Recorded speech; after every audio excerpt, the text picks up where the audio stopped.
तर दरवेळेला आपण परत की मी एवढं त्याच्यात एफर्ट्स घातले तर मग ते तसंच झालं पाहिजे याच दृष्टिकोनातनं कुठली तरी ॲक्टिव्हिटी करायला जातो. पण त्यांनी काय होतं की स्ट्रेस म्हणा, अँझायटी म्हणा, आपले इमोशन्स हे डिक्टेट करतात. Also result is a very future concept. इच्छा आणि उद्देश या दोघांमध्ये बरेच वेळा आपलं कन्फ्युजन होतं. म्हणजे ओव्हरऑलच चॅलेंजेसला संधी म्हणून कसं पाहता येईल?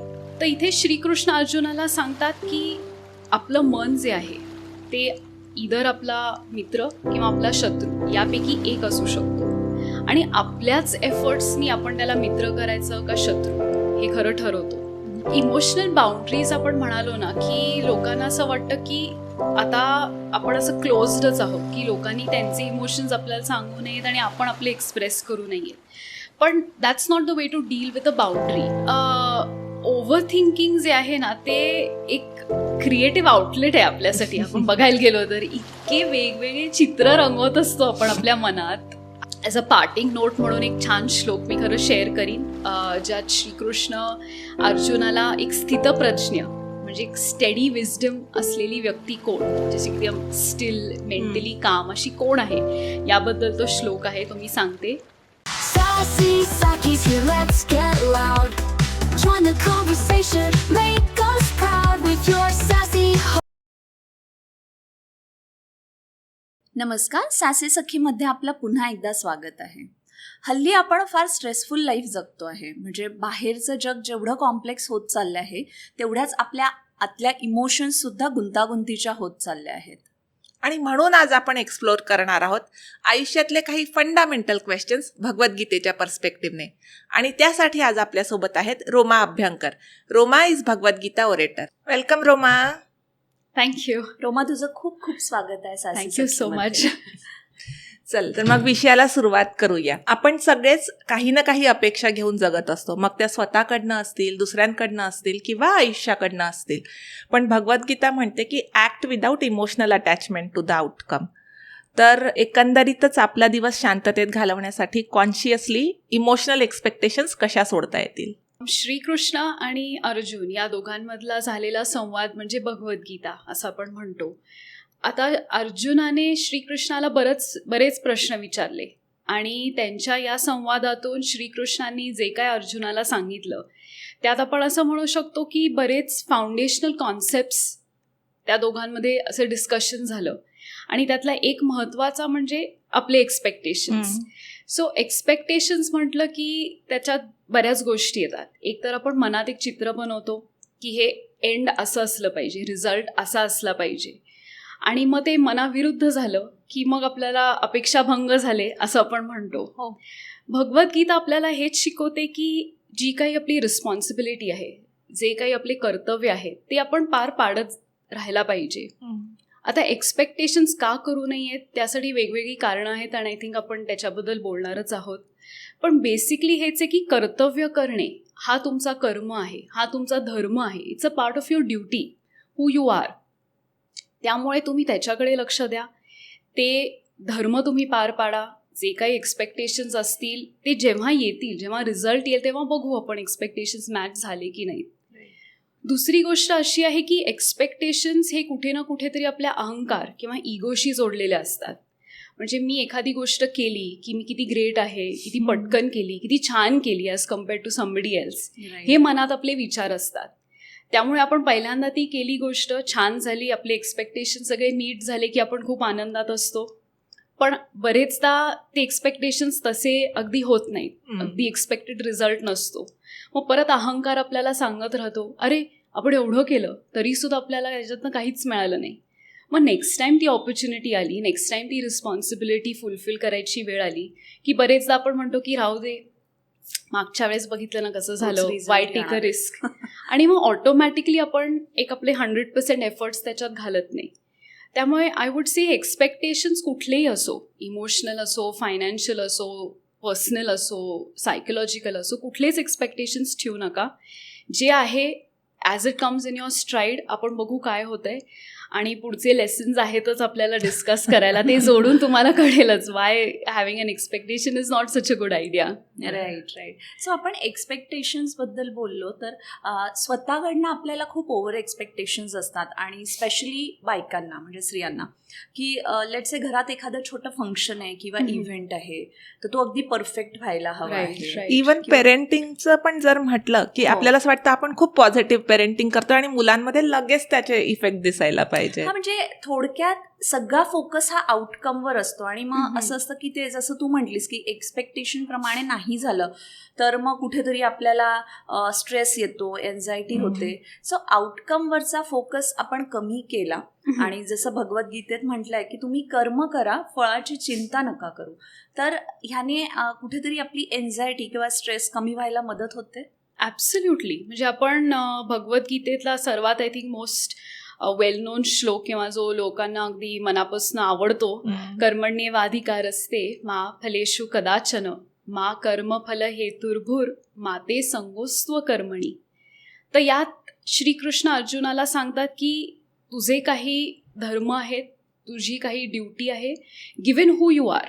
म्हणजे आज अर्जुन एक योद्धा होता, तो आर्ट ऑफ वॉरफेअर हे शिकला होता, त्याचे गुरु होते. आणि नुसताच अर्जुन नाही पण सगळे पांडव बंधू, सर्व कौरव बंधू सगळेच जण शिकले होते. तर जर एखादी गोष्ट आपण शिकलोत किंवा आपण ती रिस्पॉन्सिबिलिटी घेतली आहे तर ती फुलफिल करणे हा आपला धर्म आहे. मग आता घरी लोक येत असतील किंवा आई वडील म्हणून आपली काही रिस्पॉन्सिबिलिटीज असतात, तर दरवेळेला आपण परत की मी एवढं त्याच्यात एफर्ट्स घातले तर मग ते तसंच झालं पाहिजे याच दृष्टिकोनातनं कुठली तरी ॲक्टिव्हिटी करायला जातो. पण त्यांनी काय होतं की स्ट्रेस म्हणा, अँझायटी म्हणा, आपले इमोशन्स हे डिक्टेट करतात काय करायचं काय नाही, हे खूप जास्त होतंय का, हे कमी झालंय का. हे सगळे थॉट प्रोसेस एकदा मनात आले की मग ती जी ॲक्शन आहे, ते ज्या कृती करायच्या आहेत त्याच्याकडे दुर्लक्ष होतं. Also result is a very future concept. आणि दुसरी एक गोष्ट आहे की डिझायर्स आणि पर्पस म्हणजे इच्छा आणि उद्देश या दोघांमध्ये बरेच वेळा आपलं कन्फ्युजन होतं. सो कुठली कृती करत असताना एक उद्देश असावा मनात की या दृष्टिकोनातनं मी ते करते, मग ते स्वतःसाठी काहीतरी शिकायला मिळते, एक प्रकारचं विजडम मला मिळते, ऑर एनिथिंग जे काय मनात असेल तुमच्या.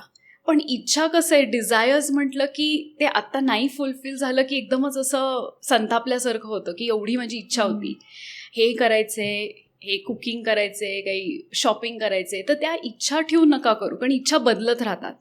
पण पर्पस काय आहे ना की तो एका हायर लेवलवर असतो आणि लॉंग टर्म असतो, त्यामुळे we can still stay committed to a purpose. तर त्यामुळे आपण जर आपल्या ॲक्शन्स, आपल्या कृती या पर्पस ड्रिव्हन ठेवल्या ॲज अपोज टू डिझायर किंवा इच्छा, तर हळूहळू आपला त्या आउटकमवरचा डिपेंडन्सी कमी होत जाईल आणि आपण मग ऑन आवर ओन ॲक्शन्सवर जास्त फोकस ठेवत जाऊ. True. But still life throws you challenges. म्हणजे कधीतरी फेल्युअर किंवा डिसअपॉइंटमेंट्स ह्याच्यामुळे आपलं मन गोंधळतं. सो आपण त्याला जे सेटबॅक्स आहे त्याला आपण टेम्पररी सिच्युएशन म्हणून त्याच्याकडे कसं बघता येईल, म्हणजे ओव्हरऑलच चॅलेंजेसला संधी म्हणून कसं पाहता येईल. ॲब्सोल्युटली. खरं तर काय ना, आपण सेटबॅक म्हटलं ना की त्याच्याकडे थोड्याशा नेगेटिव्ह कॉनोटेशननी बघतो की अच्छा म्हणजे आता काम थांबणारच किंवा काम लांबवणार किंवा आता ते होणारच नाही. मग ऑलरेडी आपण त्याला एक काय म्हणतोय की इट्स नॉट हॅपनिंग एनिमोर असंच सेटबॅकला बघतो. पण आता सेटबॅक्स या दोन प्रकारच्या असू शकतात. एक तर एक्सटर्नल म्हणजे आपल्यामुळे नाही पण आपल्याबरोबर जी लोक काम करतायत किंवा ज्यांच्यावर आपण अवलंबून आहोत त्यांच्यामुळे तो सेटबॅक येऊ शकतो.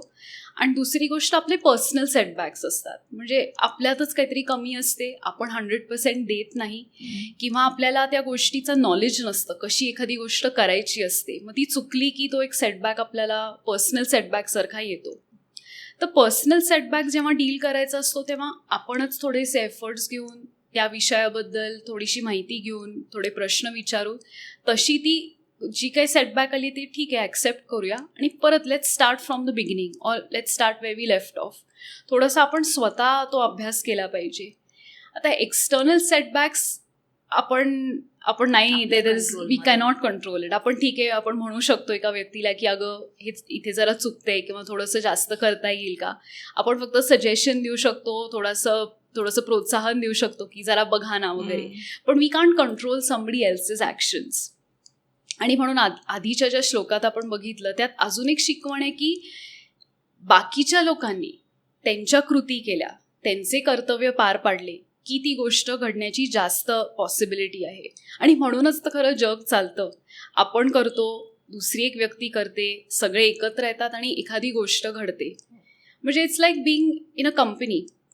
जरी एखादी कंपनी खूप उत्कृष्ट प्रॉडक्ट किंवा सर्विस प्रोव्हाइड करत असेल, पण त्यांच्या डिपार्टमेंट्समध्ये जर कोऑर्डिनेशन नसेल, इतके डिपार्टमेंट्स असतात, HR असतं, फायनान्स, मार्केटिंग, सेल्स, लॉजिस्टिक्स, बऱ्याच गोष्टी असतात, त्या सगळ्यांनी एकत्र काम केलं तर ते प्रॉडक्ट किंवा सर्विस त्या कस्टमरपर्यंत पोचू शकतं. त्यामुळे आपण फक्त आपल्या कंट्रोलमध्ये जे आहे तेवढं तरी आपण करूया. जे पर्सनल सेटबॅक्स असतील ते आपण स्वतःत काही बदल आणून, स्वतःत काही नॉलेज गॅदर करून चेंज करता येत असले तर why not, let's do that. आणि एक्सटर्नल सेटबॅक्सना आपण एक थोडासा पुश देऊन बघू की काही चेंज होत आहे का, त्या व्यक्तीला आपण कन्व्हिन्स करू शकतो का, किंवा आपण मदत करू शकतो का, ज्यांनी तो setback can be turn into an opportunity. पण भगवद्गीता टीचर्स अस की सगळ्याच गोष्टी नेगेटिव्ह दृष्टीने लगेच बघायला जाऊ नका. जर आपल्या फेवरमध्ये नसल्या तर एक आपण संधी देऊन बघू आपल्याकडनं काही बदल करता येईल का, आणि then let's see what happens. जसं आता तू म्हणालीस की भगवद्गीता सांगते की सगळ्याच गोष्टीला लगेच निगेटिव्ह बघायला नको, पण तरीही आपला ह्युमन नेचर असा असतो, खूप सिच्युएशनमध्ये आपल्याला अगदी ओव्हरवेल्मिंग फील होतं. म्हणजे अगदी छोट्या छोट्या गोष्टींवर कधी कधी आपण इन्स्टंट आणि खूप इंटेन्स अशी रिॲक्शन देतो. म्हणजे साधं एक्झाम्पल, आपण ऑफिसच्या कामात आहे, बिझी आहे, आणि त्याच वेळेला जर मूल आलं आणि त्याला अटेन्शन हवं असेल, त्या छोट्या मुलावर पण ओरडल्या जातं. म्हणजे इथे ऍक्च्युली इंटेन्शन वाईट नसतं, पण ती एक इन्स्टंट रिॲक्शन असते. अगदी अगदी. तर इथे थोडा पॉज घेणं, ॲटलिस्ट ते इंटेन्स इमोशन पास होईपर्यंत, हे कसं प्रॅक्टिस करता येईल? इथे खरं तर आपण ध्यानयोग किंवा आपलं जे मेंटल कॅलिब्रेशन असतं त्याबद्दल बोलू शकतो. सो मी एक श्लोक इथे शेअर करते. हा 6व्या अध्यायातला आहे. उद्धरेदात मनात मानन नात्मा नमव साधयेत आत्मैव ह्यात्मनो बंधुर आत्मैव रिपुरात्मनः. तर इथे श्रीकृष्ण अर्जुनाला सांगतात की आपलं मन जे आहे ते इधर आपला मित्र किंवा आपला शत्रू यापैकी एक असू शकतो, आणि आपल्याच एफर्ट्सनी आपण त्याला मित्र करायचं का शत्रू हे खरं ठरवतो. आता कोणतरी आपण एकदम असं कामात असलो, कोणी असो, लहान मुलंच नाही पण आपले कलिगही जरी कोणतरी येऊन डिस्टर्ब केलं की इन्स्टंटली आपण अरे आत्ता नको, ही काही वेळ आहे का विचारायची, मी कामात आहे, दिसत नाहीये का, हे आपलं एक इन्स्टंट रिॲक्शन असतं. इमोशन्स ज्या आहेत त्या या रिॲक्शनशी संबंधित असतात. Reaction is always based because कुठेतरी एक आपलं काय म्हणता येईल की एक अशी फ्रिक्वेन्सी चालू असते, ती ब्रेक झाली म्हणून आपल्यातनं ती रिॲक्शन येते. आणि ॲक्शन खरं तर is much greater than reaction. आणि रिॲक्शन हे आपल्या कंट्रोलमध्ये बऱ्याचदा नसतात, कारण वी आर प्री ऑक्युपाईड. हा एक इमोशनल रन असतो आपल्यामध्ये. खरं इमोशन्सचं बघायला गेलं तर मी एक स्टडी वाचला होता, सायकोलॉजिकल स्टडी होता, की फिजिकली इमोशन्स आपल्या बॉडीमध्ये फक्त 1.5 मिनटं असतात, 90 सेकंड्स.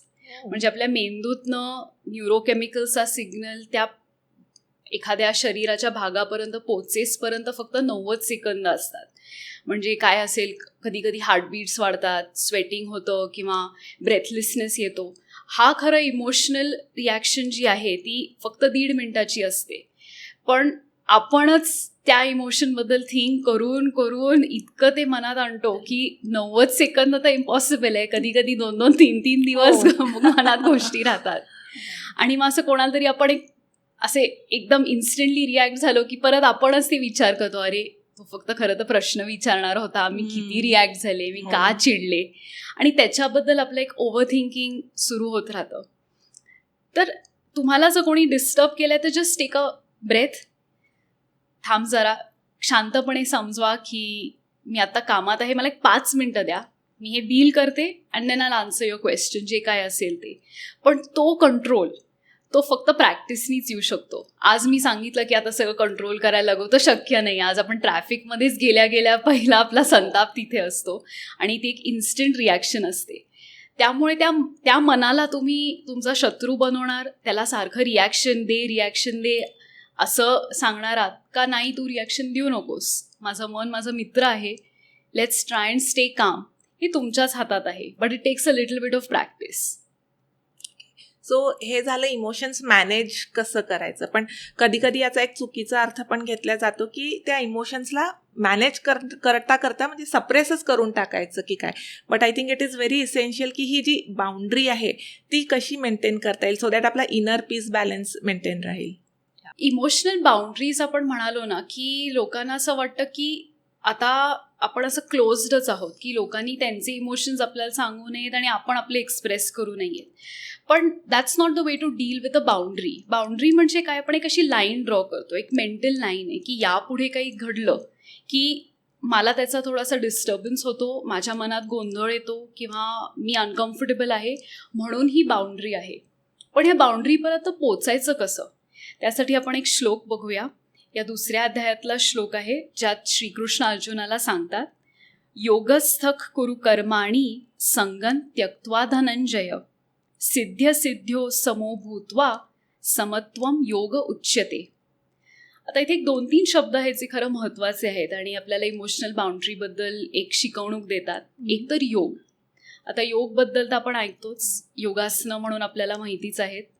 दुसरं म्हणजे आपण योग ॲस्ट्रोलॉजिकली सुद्धा म्हणतो की योगच नव्हता, त्यामुळे कदाचित गोष्ट घडली नाही. करेक्ट. तर योग म्हणजे काय आहे की गोष्टी एकत्र येणे, कमिंग टुगेदर ऑफ थिंग्स. म्हणजे आता योगासनं म्हटलं की कसं आपलं ब्रेथवर्क आणि जे आसन करत आहोत ते एकत्र आले की मग योगा इन्स्ट्रक्टर म्हणतात आज छान झालं असं ना, एकदम किती, आणि आपण होल्डही करू शकतो बराच वेळ. तसंच काही गोष्टी घडल्या की आपण म्हणतो की योग होता म्हणून हे साईन करता आलं, ही गोष्ट बघता आली, ट्रॅव्हल करता आलं, असं बरेचदा आपण म्हणतो.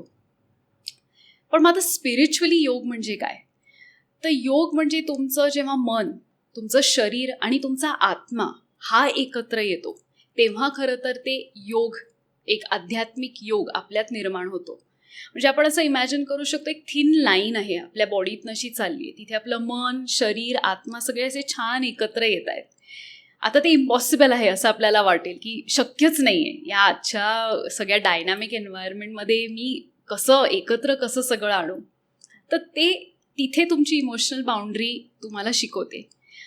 आपण जर इनर बॅलन्स मेंटेन करू शकलो तर हा बाहेरचा बॅलन्स आपण मेंटेन करू शकणार आहोत. इनर बॅलन्स म्हणजे काय येतं की जसं कुठल्याही गोष्टीला रिॲक्शन कितपत रिॲक्शन द्यायची, असं नाही की आपण आता काहीच रिॲक्ट करायचं नाही, ते शक्यच नाही आहे. इनहेरंट ह्युमन नेचर आहे की काहीतरी झालं, काहीतरी लागलं, खरचटलं तरी आपण ऐक असं करतो. So how do we control these reactions. काय गोष्टी महत्त्वाच्या आहेत आपल्याला इथे. ही जर मी रिॲक्शन आता नाही दिली, can I just step away from it. You can always say ना की मी 5 मिनिटांनी या मॅटरबद्दल बोलायला येते, आता मला असं गोंधळल्यासारखं झालं किंवा काय करायचं मला माहिती नाही, थोडंसं let me sit with myself. ही तुमची इमोशनल बाउंड्री झाली. उद्या असंही होऊ शकतं की बाहेर काहीतरी खूप गोंधळ चालू आहे, तुम्हाला खरं ते अफेक्ट होत नाही आहे, पण बाकीचे ओरडारडी करतायत, बाकीचे काहीतरी रिॲक्शन देतात म्हणून आपण रिॲक्शन द्यायला जाऊ. म्हणजे लोक म्हणतील अरे काहीच बोलली नाही, ह्यांना काही वाटतच नाही का, असं. ऍक्च्युली ट्विटरवर आजकाल खूप होतं ना, कुठल्या पण प्लॅटफॉर्मवर की काही झाली सिच्युएशन, यांनी रिॲक्टच नाही केलं. ऍब्सोल्युटली. आणि खरं तर सोशल मीडियाला कितपत रिॲक्शन द्यावी कोणी हे आपणच आपापलं ठरवावं, कारण सगळेच एक्सपर्ट आहेत सोशल मीडियावर आणि जे रिप्लाय देतात तेही एक्सपर्टच आहेत. तर कुठली गोष्ट कितपत तुम्हाला मॅटर करते, घरातली व्यक्ती असो, जवळची व्यक्ती असलो, आपलं पर्सनल काही कोणतरी आपल्याला हार्म करत असलो तर ऑफकोर्स एक रिॲक्शन येणं साहजिक आहे. पण बाहेरचं काहीतरी चालू आहे ज्याच्याशी आपला खरं तर फार काही संबंध नाही आहे, तर तिथे आपण रिॲक्शन द्यावी का. आणि रिॲक्शनपेक्षा can we try to solve the matter. दरवेळेला आपण भांडायलाच जायला पाहिजे असं नाही, पण आपण एक मध्यस्थी घेऊ शकतो की एक मिनिट, काय झालं आहे, काय सिच्युएशन आहे, लेट्स फाइंड अ सोल्युशन, असंही आपल्याला करता येईल. त्यामुळे कुठल्या गोष्टीला किती महत्त्व द्यायचं, किती त्यात इन्व्हॉल्व्ह व्हायचं, किती त्यात आपण आपली अटॅचमेंट दाखवायची, या सगळ्या गोष्टी लक्षात ठेवून ती बाउंड्री तुम्ही तुमचीच डिसाईड करा. आज कदाचित ती बाउंड्री खूपच लांब असेल, की अगदी म्हणजे मला पोचते मी अजून, येऊ देत reactions, let me take it all in असं असेल. पण तुम्हीच शिकत जाल. इच एक्सपिरियन्स आपल्याला काहीतरी शिकवून जातो. कितपत मी आता यात इन्व्हॉल्व्ह होऊ, आपणच आपलं आपलं शिकतो. पुढच्या वेळेस ही अशी आली एखादी रिॲक्शन झाली तर मग आपण ऑन आवर ओन आपली बाउंड्री ती आपल्या जवळजवळ येत राहते आणि आपण एक स्वतःभोवती असं एक सर्कल केलंय असं म्हणू शकतो. पीपल कॅन स्टील रीच अस. असं नाही आहे की आता मी काहीच कोणाशी संवाद करणार नाही वगैरे, असं नाही आहे. पण कितपत इन्व्हॉल्व्ह व्हायचं हे आपल्याला, हे इनर बॅलन्स किंवा हा जो समतोल आहे, एक जसा तराजू असतो तो आपल्याला, आपली मेंटल पीस, आपला आत्मा आपल्याला काय सांगतोय हा मेंटेन करण्यासाठी ही इमोशनल बाउंड्री गरजेची असते. आपण समतोल ह्याच्याबद्दल बोललो तर आनंद आणि दुःख हे इक्वली ट्रीट करता येतं का याला? म्हणजे आय एम शुअर बऱ्याच लोकांना हा प्रश्न असेल कदाचित. ओके, सुखदुःखाबद्दल बोलायचं तर एक श्लोक आपण बघूया ज्यात श्रीकृष्ण अर्जुनाला सांगतात, असंशयम महाबाहो मनो दुर्निग्रहं चलम अभ्यासेन तु कौंतेय वैराग्येन च गृह्यते. आता या 3 महत्त्वाच्या गोष्टी आहेत. गृह्यते म्हणजे कंट्रोल, अभ्यास म्हणजे practice, also knowledge but practice, आणि वैराग्य किंवा डिटॅचमेंट.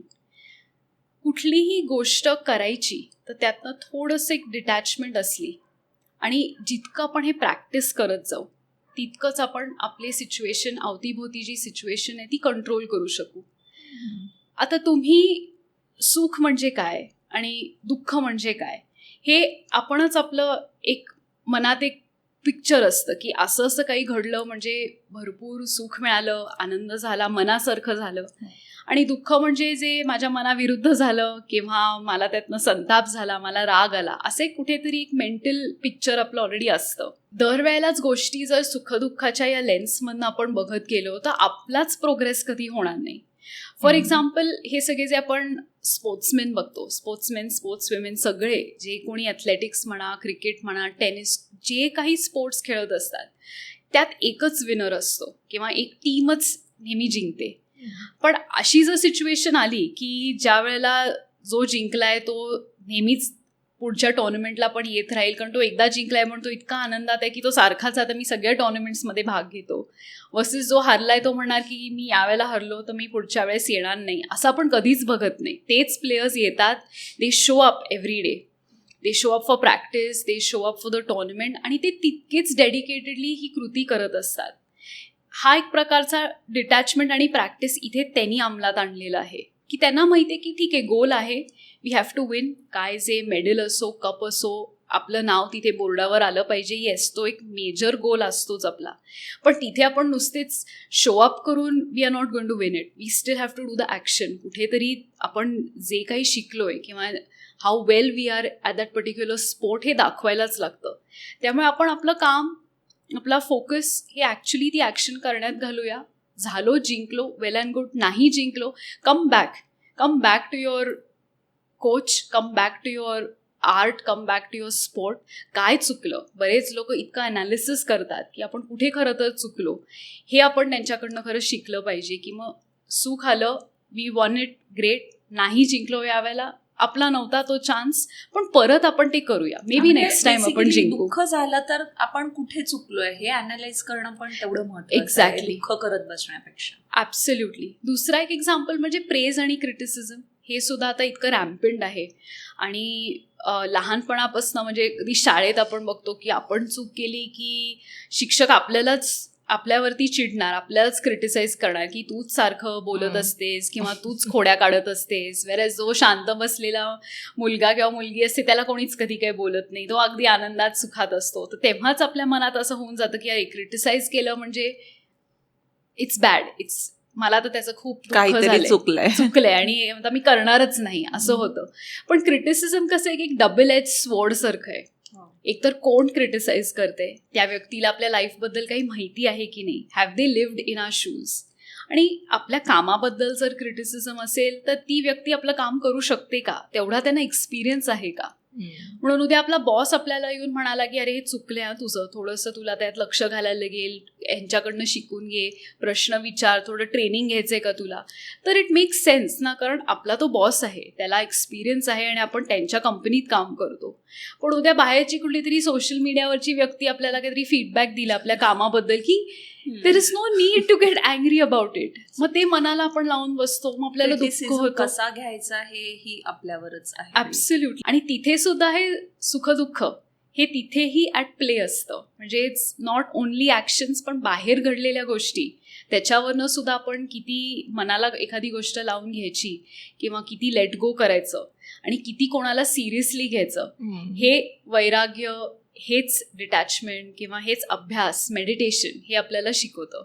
हो, म्हणजे हे खरंच खूप महत्वाचं आहे की कोण बोलत आहे, are they eligible to give that Absolutely. Comment to us. आणि तुम्ही त्यांना तेवढं महत्त्व देणार आहात का? हम्म. कारण ते तुम्हाला काहीतरी तुमच्या कामाबद्दल किंवा तुमच्या व्हिडिओबद्दल काही जे काही तुम्ही करत असाल त्याच्याबद्दल काही बोलले तर कितपत ते घ्यावं. आणि असंही आहे की काय काय लोक खरंच जेन्युअनली फीडबॅक देत असतात, पण त्यांची सांगण्याची पद्धतच इतकी वियर्ड असते की आपल्याला कळत नाही की नावं ठेवतायत का क्रिटिसाइज काहीतरी. करतायत का फीडबॅक देतात. एक्झॅक्टली. तर ठीक आहे, थोडंसं पिंच ऑफ सॉल्ट म्हणतो तसं घेऊन बघू. थोडासा तुम्हाला वाटला बदल करावासा तर you can always make that change in your action. पण असं मनाला लावून घेण्यासारखं काही नाही आहे. तो त्यांच्या दृष्टिकोनातनं त्यांनी काहीतरी ऑब्झर्व करून तुम्हाला सांगितलंय आणि आपणही त्या चुका करतच असतो. त्यामुळे कितपत इन्व्हॉल्व्ह व्हायचं, अगेन किती रिॲक्शन द्यायची कुठल्या गोष्टीला आणि किती काही सिरियसली घ्यायचं, ही इमोशनल बाउंड्री किंवा हे इनर बॅलन्स हे आपणच आपलं ठरवू शकतो. आपण इनर बॅलन्सबद्दल खूप छान बोललो आहे, पण हे बॅलन्स ना कधीतरी डिस्टर्ब होतं, स्पेशली स्त्रियांच्या बाबतीत. म्हणजे त्या खूप ओव्हर थिंक करतात किंवा व्हॉट इफ सिच्युएशन्समध्ये की फ्युचरमध्ये काय होणार ह्याची काळजी आपण जास्ती करत असतो. सो प्रेझेंटमध्ये कसं राहू शकतो आपण, कसं प्रॅक्टिस करू शकतो जास्तीत जास्त प्रेझेंट सिच्युएशनमध्ये राहण्याचं? खरं तर ओव्हर थिंकिंग जे आहे ना ते एक क्रिएटिव्ह आउटलेट आहे आपल्यासाठी. आपण बघायला गेलो तर इतके वेगवेगळे चित्र रंगवत असतो आपण आपल्या मनात, अशा गोष्टींबद्दलच्या कधी घडणार आहेत की नाही याचा काहीही अंदाज नाही आहे. तर तुम्ही ते एक इनर टॅलेंट म्हणून खरं तर पुस्तक वगैरे लिहायला घेतलं ना तर ओव्हर थिंकिंगचा काहीतरी चांगला आउटकम येऊ शकतो. Otherwise over thinking is only a stressful situation. Awareness म्हणजे काय आहे किंवा जाणीव जे आपण म्हणतो ती फक्त त्या मोमेंटमध्ये तुम्ही असलात तरच तुम्हाला जाणीव किंवा अवेअरनेस याचा अर्थ कळू शकतो. आपण बाहेर मित्रमैत्रिणींना भेटायला गेलो की तिथे कसं पोचणार, किती वाजता पोचणार, ट्रॅफिक किती असेल, खायला काय ऑर्डर करू, हे इतके ऑलरेडी आपण ती सिच्युएशन इमॅजिन करून ऑलरेडी भेटलेलो असतो मनात आपल्या सगळ्या मित्रमैत्रिणींना. मग तिथे गेल्यावर वाटतं अरे पण तसं नाही आहे ना, मला वाटलं या विषयावर बोलणं होईल, मला वाटलं ही आता तशीच असेल, कॉलेजमध्ये होती तशी, ती नव्हतीच. मग असं वाटतं शी कशाला गेलो. मग तिथे असलो की वाटतं आता घरी जाताना किती ट्रॅफिक असेल, घरी जाऊन पसारा किती असेल, उद्याची तयारी. Already we are living in a future which we are not certain of. कदाचित त्या मोमेंट नंतर काहीतरी वेगळं घडणार असेल. तुम्ही भेटलात मित्रमैत्रिणींना, एखादी व्यक्ती म्हणाली चल आता एक पिक्चर बघू, भेटलोच होतं काय अजून 1-2 तास मूवी बघू, तर अगेन अजून you getting a chance to be with your friends, अजून थोडासा मजा करायला वेळ मिळतोय. तर तो आनंद घेण्याच्या ऐवजी आपण मनात चित्र तयार केलेलंच आहे त्याच्यातच असतो. अगेन हे आपल्या मनाचे खेळ असतात. असा आउटकम झाला पाहिजे आणि म्हणून तो तसा झाला नाही, मग भेटलो ही गोष्ट राहते बाजूला. पण हे तसं झालं नाही म्हणून कुठेतरी आपण थिंक करतो. वेरॅज पास्टमध्ये राहणं सुद्धा तितकंच हार्मफुल असतं, कारण जी गोष्ट घडून गेलेली आहे it's over, it's not coming back. आणि त्यावेळेला जर आपण एखादी रिॲक्शन दिलेली असते जी आपल्याला पटलेली नाही, आपण त्याच्याबद्दल खूप विचार करत असलो, तर तुम्ही जाऊन त्या व्यक्तीशी बोला की त्यावेळेला माझ्या हातातनं असं कदाचित राहून गेलं असेल, म्हणणं होऊन गेलं असेल, पण मला तसं म्हणायचं नव्हतं, so can we go back to it. तर ते एक्सप्रेस करायचं आपल्या हातातच आहे. किंवा कदाचित परत ती सिच्युएशन जर आली तर यावेळेला तुम्ही जरा वेगळी रिॲक्शन द्या, कारण तेव्हा तुम्हाला आवडलं नव्हतं. त्यामुळे पास्टचा कंट्रोल हा तिथपर्यंतच असतो. फ्युचर कोणी बघितलं नाही आहे, काय घडणार आहे कोणाला काहीच माहिती नाही आहे. त्यामुळे फ्युचरचं प्लॅनिंग आपण करतोच, कारण सगळंच असतं. पर्सनल गोल्स असतात, फायनान्शियल प्लॅनिंग असतं, किंवा आपल्याला काहीतरी अचीव करायचं असतं, हिंडायचं असतं, ते सगळं आपलं प्रॅक्टिकल प्लॅनिंग राहू दे, लेट इट गो ऑन. पण ही सिच्युएशन एक्झॅक्टली अशीच घडायला पाहिजे, हे प्लॅनिंग अगदी टू द डिटेल म्हणतो ना आपण, ते केलं तर आपल्याला त्याचा इतका चांगला अनुभव येणार नाही. कारण जेव्हा ती ॲक्च्युली गोष्ट घडेल तेव्हा जसं आपण म्हणालो, बाकीचे लोक काय ॲक्शन घेत आहेत त्याच्यावरही गोष्टी अवलंबून असतात. ऑल्सो असं मी माझ्या ऑब्झर्वेशननी मी सांगू इच्छिते की लॉकडाऊनचा जो काळ होता, that was the most aware situation for us. कारण आता पास्टमध्ये जे घडलं होतं ते फक्त फोनवर सांगत होतं. आठवतंय का, आपण असे बाहेर जायचो, इथे इथे खायला जायचो, अशीशी मजा करायचो. तर ते घडून गेलं होतं आणि आपण एकदम आनंदाच्या दृष्टीने त्याच्याकडे बघत होतो की किती मजा केली. फ्युचर आपल्याला माहिती नव्हतं, कधी हे सगळं कमी होईल, ॲब्सोल्युटली काय घडेल काहीच अंदाज नव्हता. त्यामुळे मनात वाटलं की आज हे खायला करायचं, आज ते कपडे घालायचे, आज ह्यांच्याशी फोनवर बोलायचं, की आपण लगेच फोन उचलून काय चाललंय ग, कुठे सध्या काय नवीन, असे इतके अवेअर होतो. आणि आय थिंक याच काळात बऱ्याच लोकांनी त्यांचे बरेच हॉबीज जेन्युअनली परस्यू केले. बरेच लोक काय काय नवीन शिकले आणि पुढे त्यांनी त्याचा बिझनेस वगैरे सुरू केला. तर तुम्हालाच तुमचं लक्षात आलं असेल की लॉकडाऊनमध्ये मी काय सर्वात जास्त एन्जॉय केलं, तेव्हा मी किती अवेअर होते, किती जाणीव होती मला, प्रेझेंट सिच्युएशन मध्ये जगत होतो. ॲब्सोल्युटली. त्यामुळे किती छान वाटू शकतं या प्रेझेंट सिच्युएशनमध्ये राहून. आणि ही मोमेंट परत कधीच येणार नाहीये. तर ती मोमेंट आपण जितकी एन्जॉय करायला शिकू तितकंच आपण सारखं मग असं म्हणू की नाही या मोमेंटमध्ये मी जगते, कारण आता काहीतरी घडेल आणि then I still want to have a memory of that moment. वेरॅज एक 5 वर्षानंतर अरे तेव्हा काय झालं आठवतंय का, तेव्हा असं करायला हवं होतं, मग ते आत्ताच करून घ्या, ती आहे moment, let's do it right नाव.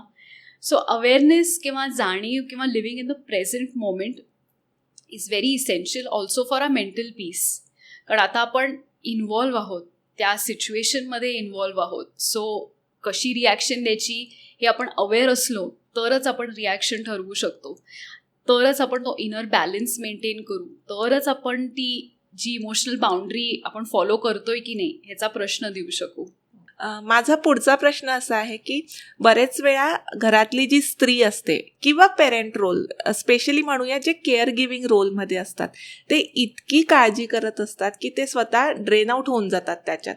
आणि that is literally exhausting for them, की त्या काळजीपायी, भीतीपायी की सगळं नीट असेल का, ते अगदी इमोशनली ड्रेन्ड असतात. तर अगदी आपण छोटंसं रोपटं जरी आपल्या घरी लावलं, आपण त्याला पाणी वगैरे घालतो, खूप काळजी घेतो आणि इतकं इमोशनली इन्व्हॉल्व्ह होतं त्याच्यात की ते सुकायला लागलं किंवा पानं गळायला लागली तरी आपल्याला दुःख होतं. ॲब्सोल्युटली.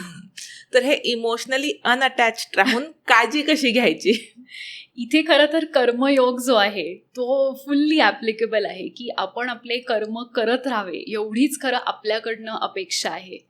आता काय काय वेळेला या रिस्पॉन्सिबिलिटीज आपण स्वतःहून घेतो, मग आता ती रिस्पॉन्सिबिलिटी फुलफिल करणे हे आपल्यावरच आहे. सेकंडली केअर गिव्हिंग जेव्हा आपण म्हणतो, म्हणजे दुसरी व्यक्ती जेव्हा आपल्याबरोबर राहत असते तर त्याच्यात ती सुद्धा रिस्पॉन्सिबिलिटी इन अ वे आपण कधी कधी घेतो किंवा आपल्यावरती लादली गेलेली असते. लादली गेलेली असते म्हणण्यापेक्षा कदाचित ते पास्ट कर्म असतात, आपल्याला ते फुलफिल कुठल्या तरी ॲक्शननी करायला लागतात, त्यामुळे आपल्याकडे या व्यक्तीची काळजी घेण्याची रिस्पॉन्सिबिलिटी येते.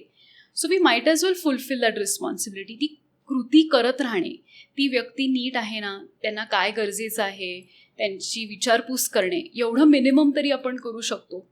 पण बायकांच्या बाबतीत काय होतं की बाकीच्या सुद्धा बऱ्याच आपल्याकडे रिस्पॉन्सिबिलिटीज असतात. घर असतं, काय काय जणी बाहेर जाऊन काम करतात, घरातही बरीच जण आता आजकाल घरातनं वर्क फ्रॉम होम सुद्धा करतात, सोशल एंगेजमेंट्स, हॉबीज सगळंच चालू असतं आपलं. तर या सगळ्या ह्याच्यात आपलं कुठेतरी फिजिकली आपण खचतो, मग एनर्जी कमी पडते किंवा दुसरं कोणी मदतीला नसतं. आणि ही जी फिजिकल काय म्हणता येईल त्याला, की फिजिकली जो आपल्याला स्ट्रेस असतो तो मेंटल आणि इमोशनल स्ट्रेसमध्ये कन्वर्ट व्हायला लागतो. मग अशा वेळेला तुम्ही एक पॉज घेऊन थोडासा विचार केला की आपल्याला कोणाची तरी मदत लागणार आहे किंवा कोणतरी एक दिवसासाठी येईल का, की थोडीशी हे जे कर्तव्य आहेत ते ऑन बिहाफ ऑफ अस करू शकतील. 1 दिवसाचा मला ब्रेक मिळाला, आठवड्यातनं एकदा म्हणा, 2 आठवड्यातनं एकदा, तर मला जरा बरं वाटेल. तर ते आपणच आपल्याला लक्षात येतं की कुठे we need that pause, where do we need to think differently. असंही होतं बरेच वेळेला की आपण एक्सपेक्ट करतो की आपण एका व्यक्तीची काळजी घेतोय तर त्यांनी कुठेतरी आपलं कौतुक करावं की अरे किती छान केलंस तू, मला आज खूप आवडलं. तर ते अजून एक एक्सपेक्टेशन झाले की ती व्यक्ती काहीच बोलली नाही. कदाचित त्या व्यक्तीच्या ते ध्यानातही आलं नाही की अरे आपण एक छान शब्द, 1-2 शब्द बोलूया आणि सांगूया की वी रिअली अप्रिशिएट, मला खूप आवडतं की तू एवढं माझ्यासाठी करतेस. ती त्या व्यक्तीने केलं नाही की आपण म्हणतो जाऊ दे ना, एक थोडंसं करते मी, आता आले माझ्यावरती हे तर मी करते.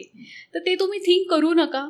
हे कदाचित कर्म असतील, हे कदाचित तुमच्याकडनं एक्सपेक्टेड आहे, ते तुम्ही घेतलेली रिस्पॉन्सिबिलिटी असेल तर ती आपण फुलफिल केलीच पाहिजे. फक्त कुठे आपल्याला फिजिकल स्ट्रेस जर येत असेल आणि तो मेंटल स्ट्रेसमध्ये कन्वर्ट होत असेल तर कुठे ना कुठेतरी एक सोल्युशन आपण शोधायचा प्रयत्न केला पाहिजे.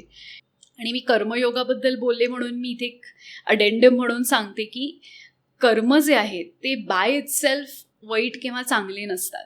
तुमचा हेतू जो आहे तो कर्म ठरवतो. हे खरं कर्मयोग या गोष्टीचा, या कॉन्सेप्टची शिकवणूक हीच आहे की तुमचा हेतूच खरं तर कर्म ठरवतो आणि तुम्ही फक्त खरं तर तुमचे कर्म करत राहा, धर्म पार पाडत राहा. बाकीचं जे आहे ते होत जाईल. It will all fall in place. आता केअर गिव्हर म्हटलं की खरं तर बऱ्याच रिस्पॉन्सिबिलिटीज त्याच्यात इन्व्हॉल्व्ड असतात आणि त्या रिस्पॉन्सिबिलिटीज बरोबर आपलं थोडंसं इमोशनल इन्व्हॉल्वमेंटही वाढतच जातं डे बाय डे. मग अगदी आपलं लहान मुलापासनं ते मूल कॉलेजमध्ये गेलं तरी आईचं मन कधी स्थिर राहत नाही. सारखं त्या मुलाला काही होत नाही आहे ना, इतकी काळजी असते, खाल्लं की नाही, प्यायलं की नाही, घरी कधी येणार, अभ्यास झालाय की नाही. तर कुठे ना कुठेतरी त्या मुलांनी सुद्धा स्वतः वाढलं पाहिजे. त्याला तुम्ही तेवढी ती स्पेस द्या की त्याचे सुद्धा ते एक्सपिरियन्स तो मुलगा घेऊ शकेल आणि तो शिकेल. आणि त्याला काही वाटलं तर असं रिलेशनशिप असू दे की तो येऊन तुम्हाला सांगू शकेल की मला थोडासा आत्ता काही इश्यू येतोय किंवा मला गोंधळल्यासारखं झालंय, मला काय करायचं माहिती नाहीये.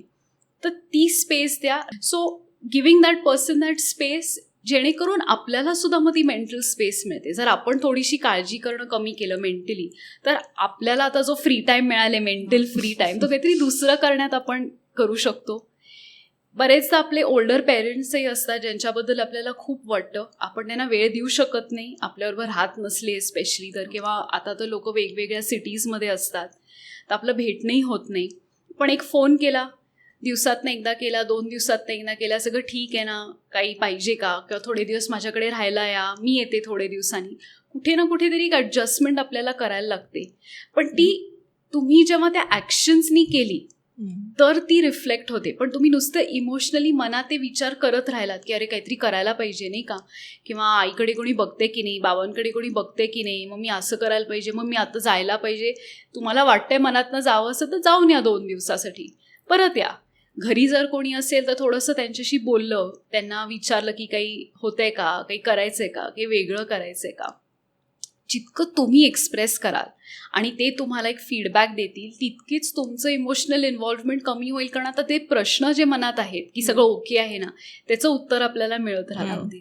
अदर दॅन दॅट प्रॅक्टिकली बघायला गेलं तर थोडंसं मेडिटेटिव्ह एक्सरसाइजेस, तुम्हाला जर जर्नलिंग वगैरे आवडत असेल तर ते करायचा प्रयत्न करा. कुठेतरी लिहून काढा विचार. अगदीच काहीच जमत नसलं तर घरी बसून सकाळी एक 10 मिनटं लवकर उठून सुद्धा आपण मेडिटेट केलं, जस्ट शांतपणे बसून आजूबाजूचे काय आवाज आहेत, एक अवेअरनेस, थोडं ब्रीदिंग टेक्निक्स केलं, that's also more than enough. आणि अगदीच जर तुम्हाला असेल, वेळ काढता येत असेल तर एखादी हॉबी घ्या, काहीतरी तरी ज्याच्यात की तुमचं मन लागू शकेल आणि तुम्ही त्याच्यात एक कम्पेटिटिव्ह स्पिरिट वगैरे आणायचा प्रयत्न करू नका की आपण एक घेतलं काहीतरी, एक म्युझिकल इन्स्ट्रुमेंट शिकायला घेतलं की आता याची सगळी परीक्षा देऊन मी कसं टॉप ऑफ द टॉप जाते, ह्याच्यासाठी नाही येते. That hobby is to make you happy. ती कशी तुम्ही ते म्युझिकल इन्स्ट्रुमेंट वाजवा, सगळे काय अगदी पहिल्याच गोमध्ये एक्सपर्ट होतात असं नाही.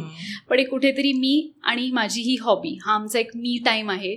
एक कुठेतरी तुमचं लक्ष, जे आपण म्हणतो ना की एक चेंज ऑफ सीन असतं, दुसरीकडे लक्ष लागतं, ते जरी केलं तरी ऑटोमॅटिकली आपली इमोशनल इन्व्हॉल्वमेंट ही कमी होत जाते. जेव्हा वाटतंय त्याच वेळेला कसं हँडल करायचं हे थोडासा विचार करा. Meditation, journaling, hobbies, but best ways to try and communicate the situation. आपल्याला ना जेव्हा आयुष्यात एखादा महत्त्वाचा डिसिजन घ्यायचा असेल तेव्हा प्रचंड प्रेशर फील होतं की सगळं आपल्या कंट्रोलमध्ये पाहिजे. साधं एक्झाम्पल, मुलांची स्कूल कॉलेजची ॲडमिशन असेल तरी आपल्याला असं वाटतं की काही कुठे चुकायला नको. म्हणजे त्यावेळी आपण इतके परमिटेशन कॉम्बिनेशन करतो की कदाचित आपण हे विसरून जातो की सगळं आपल्या कंट्रोलमध्ये नाहीये. तर हा एक्सेप्टन्स कसा आणायचा? कंट्रोल आहे ना, तो म्हणजे ह्युमन बिईंगचं जसं एक फेवरेट हॉबी असते ना, ते कंट्रोल करणे, गोष्टी कंट्रोल करणे, सगळं नियंत्रणात कसं आणायचं ह्या विचारातच आपण नेहमी असतो. बऱ्याच वेळेला एक्सटर्नल गोष्टी आपण कुठल्याही प्रकारे कंट्रोल करू शकत नाही. म्हणजे साधं आज पाऊस पडणार की नाही, आज ऊन असेल की नाही, हे सुद्धा आपण आता ठरवू शकत नाही. तर बाकीच्या छोट्या छोट्या गोष्टी कशा ठरवणार असं मनात विचार नेहमीच येतो. आपल्याला काय कंट्रोल करता येतं? आपण आपलं बिहेवियर, आपल्या रिॲक्शन्स, आपण कितपत इन्व्हॉल्व कशात व्हायचं किंवा आपण किती टक्के काम करायचं, हे सगळं आपण कंट्रोल करू शकतो. म्हणजे आपल्याकडे आहे, असं नाही की आपण आयुष्यात काहीच कंट्रोल करू शकणार नाही. ही संधी आहे आपल्याला कंट्रोल करायला. पण आपल्यावरचा कंट्रोल सोडून, आत्मनियंत्रण सोडून बाहेरच्या गोष्टी कंट्रोल करायला जातो आणि तिथे खटकतं सगळं. बरेच वेळेला आपण इतके हाच असंच झालं पाहिजे असं इतकं मनात ठरवतो आणि ते नाही झालं की काही बॅकअप प्लॅनच नसतो आणि मग गोंधळल्यासारखं होतं किंवा वी आर रशिंग की आता काय करायचं, what is the solution for this. तर तसं नसलं तरी एक थोडासा एक बॅकअप प्लॅन बी म्हणतो, प्लॅन सी, काहीतरी तरी तयार एक असू दे, मनात विचार तरी चालू राहू देत. त्यामुळे कुठलीही गोष्ट कंट्रोल करायची असेल तर ती पहिली आपल्यात काय कंट्रोल करता येईल ते बघा. बाहेरच्या गोष्टी नाही आहेत, they are beyond us, they are we cannot do anything about them. ते सुद्धा ॲक्सेप्ट करायला एक थोडासा वेळ लागतो.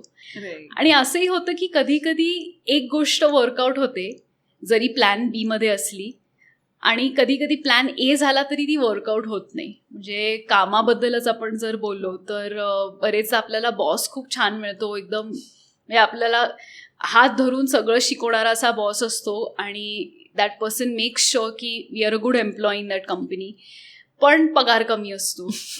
मग असं वाटतं की अरे हे करायचं काम, एक चांगला पगारही मिळू दे, मग मे बी चेंज ओव्हर करतो. मग असं होतं की तिथला बॉस एकदमच खडूस आहे, म्हणजे काही केलं, मी किती छान काम केलं तरी काहीतरी एक शोधतच असतात. तर मग असं वाटतं की पण ठीक आहे, पगार चांगला आहे, मग आता बॉस ओरडतायत, एक थोडंसं ऐकून घेऊ, मे बी थोडंसं चेंज करू. सो कुठेतरी ते गिव्ह अँड टेक असतं. सगळंच अगदी आपल्या मनासारखं वर्कआउट होईल असं नाही. आणि कंट्रोल करायचंच असलं तर आहेच, स्वतःचं बिहेवियर आहे, स्वतःचे रिॲक्शन्स आहेत. सो बेसिकली हा अवेअरनेस महत्वाचा आहे की कुठल्या गोष्टी माझ्या कंट्रोलमध्ये आहेत, येस, आणि ज्या नाही आहेत त्या नाही आहेत. Absolutely, yes. तू खूप छान इन्साइट्स दिल्या अबाउट बाउंड्रीज आणि इनर पीस बॅलन्स भगवद्गीतेच्या पर्स्पेक्टिव्हमधनं. पण कधीतरी भगवद्गीता ही मिसइंटरप्रिट केल्या जाऊ शकते. म्हणजे आम्हीच एक एपिसोड केला होता श्राद्ध या विषयावर. त्याच्या SMEनी तेच सांगितलं की जेव्हा तुम्ही एखादा चेरी पिक करून कुठला श्लोक घ्याल तर त्याचा एक चुकीचा अर्थ निघू शकतो, पण जेव्हा तुम्ही मागच्या पुढचे कॉन्टेक्स्ट सेटिंग प्रॉपर राहील तर त्याचा अर्थ वेगळा असू शकतो. Absolutely, yes, yes. अगदी मी अग्री करते की कॉन्टेक्स्ट हा खूप महत्त्वाचा आहे. प्रत्येक श्लोकमध्ये काही ना काहीतरी शिकायला आहे. म्हणजे अगदी तुम्ही एक एक शब्द घेतला आणि त्याचा अर्थ लावायचा प्रयत्न केला तर एक वेगळा अर्थ येतो. नुसताच श्लोक वाचून त्याचं इंटरप्रिटेशन वाचलं की अरे मग वाटतं हे काहीतरी वेगळंच आहे, असा नाहीच आहे याचा अर्थ. तर कॉन्टेक्स्टमध्ये काय आहे, सिच्युएशन काय आहे आणि तिथे खरंच हा श्लोक उपयोगाचा आहे का किंवा ह्याचा अर्थ इथे उपयोगाचा आहे का, ह्याची थोडीशी जाणीव आपल्याला असली पाहिजे. मेजरली काय होतं की कुठला डिबेट आला ना की लगेच लोक म्हणतात की अरे पण श्रीकृष्ण म्हणाले अर्जुनाला की जा जा जाऊन भांडणच आता तू. पण अरे त्याच्यामागे काय काय घडलं होतं, कशामुळे फायनली त्यांनी ठरवलं की नाही आता युद्ध झालाच पाहिजे, हे खूप काय काय घडलं होतं. आणि असं नाही की ते काल घडलं आणि आज आता श्रीकृष्ण म्हणाले अर्जुनाला की नाही नाही आता तुला वाटते नाही चुकले तर आता तू भांडायलाच जा, असं नव्हतं. त्याच्यामागे श्रीकृष्ण म्हणा किंवा त्यांची आई कुंती म्हणा, या सगळ्या व्यक्तींनी जाऊन भरपूर प्रयत्न केले वेगवेगळ्या लोकांशी जाऊन बोलायला की आपण आता वेगळा काहीतरी मार्ग काढूया. आणि अगदीच नाही काही झालं म्हणून शेवटी महाभारत हे युद्ध घडलं. आणि त्याच्याबद्दल सुद्धा असं काही कोणी प्राऊड फिलिंग नव्हतं. म्हणजे जे झालं त्याच्यानंतरही बरेच रेपकशन्स होते. तर असं नाही आहे की तुम्ही एक श्लोक घ्या आणि माझी सिच्युएशन इतकी अशी वाईट आहे ना की आता हा श्लोक अगदी ॲप्लिकेबल आहे की श्रीकृष्ण म्हणाले ना डिटॅच्ड राहा, काहीही मी करणार नाही, इतका मला वाईट अनुभव आले जगाचा, आता मी नुसतं घरी बसून राहणार आहे. तर तसं नाही आहे. त्यांनी कृती करू नका, घरी बसा, असं कुठल्याही अर्थाने सांगितलं नाही आहे. त्यांनी सांगितलं की तुम्ही इमोशनली इन्व्हॉल्व्ह होऊ नका, कृती करत राहा, कारण कर्म ही पार पाडायलाच लागतात. धर्म जो आहे तो देखील पार पाडायलाच लागतो. दुसरी एक गोष्ट अशी आहे की बरेचदा आपल्याला असं वाटतं की मी या सिच्युएशनमध्ये आहे ना, म्हणजे हा श्लोक मला ॲप्लिकेबल आहे.